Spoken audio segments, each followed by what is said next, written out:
বন্ধুরা, আমরা চলে গেছিলাম কিছুদিন আগে পুরী। তো সেখানে দেখো কত ফটো তুলেছি আর বিভিন্ন জায়গায় ঘুরেছি। তো আমি পুরী থেকে একটা টুপি কিনে নিয়েছিলাম, কারণ ওখানে ছিল প্রচণ্ড গরম।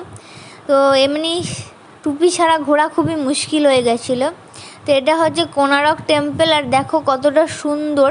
তো কোণারক টেম্পলের কিছু পার্টস ঠিক হচ্ছিলো বলে সবটা ওঠা যায়নি, বাট এটা বাইরে থেকে তোলা একটা ছবি। আর আমরা গেছিলাম গ্রীষ্মকালে। তো খুবই ভালো সুন্দর জায়গা, তোমরা পুরীতে যেতে পারো, খুবই ভালো লাগবে। আর মন্দিরটাও যথেষ্ট পুরনো, দেখো এখানে কাজও হচ্ছে। আর খুব ভালো, খুবই সুন্দর একটা জায়গা, তোমরা এখানে ঘুরে আসতে পারো, খুবই ভালো লাগবে। তো তার জন্য পুরীর সাইডে অনেক জায়গা আছে, তোমরা সেখানেও যেতে পারো, খুবই ভালো লাগবে। তো এখানে একটি ঠাকুর ছিল, তার সামনে একটা ছবি তুলে নিচ্ছিলাম। তারপরে চলে গেছিলাম সমুদ্রে, তো সেখানে একটা ফটো তুললাম। তারপরে সমুদ্রের বিচেতেও গেছিলাম, সেখানেতে কত লোকে দেখো খেলা করছে, জল নিয়ে খেলা করছে, চান করছে, এইসব করছে।